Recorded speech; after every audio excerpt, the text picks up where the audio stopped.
In the U.S., a federal judge postponed a detention hearing for a Chicago area teenager who allegedly tried to fly to the Middle East to join the Islamic State fighters. CCTV's Rosa Kazan is live from Chicago with more on this story. Rosa. Elaine, this is the first time we heard from Mohammed Khan's lead attorney. He described Mohammed as a very sincere and a very dedicated follower of Islam. He also said that the government doesn't have evidence to prove that Mohammed Khan was planning to provide material support to foreign terrorists.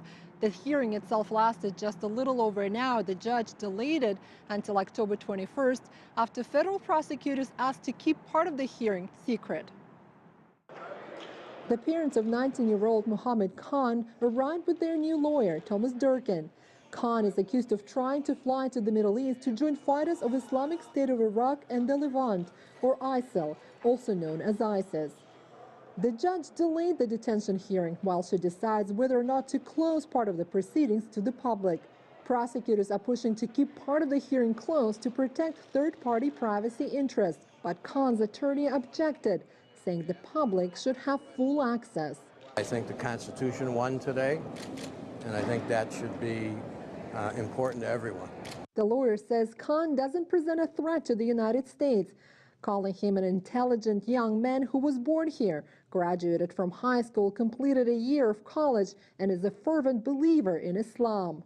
I don't believe the evidence is going to show that it was his desire to give material support to ISIS.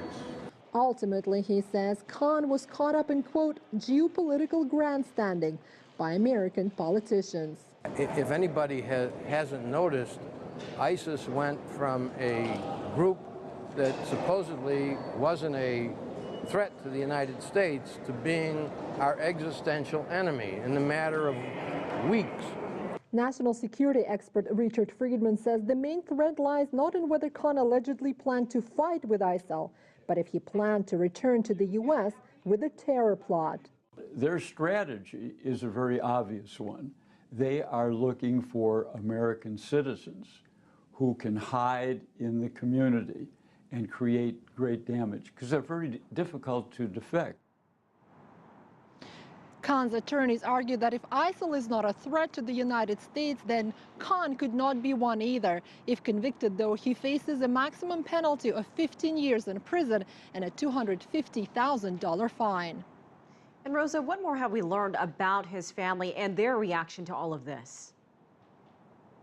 Elaine, well, the lead attorney, Thomas Durkin, identified the parents as Shafi and Zareen. He said that they were from India and they had lived here for a long time in this area and had a large extended family here. He said that the family asks the public and the media to be patient and not to judge and not to jump to conclusions or be prejudiced against them because of their strict Muslim attire, for example, that not to think that this somehow indicates that they're likely to be sympathetic to terrorists. He also said that they didn't know about Mohammed's alleged plan to travel to Syria or Iraq to join ISIL, and they had not read the 3-page letter that he allegedly left for them, which the investigators said they found during the search of the house on Saturday.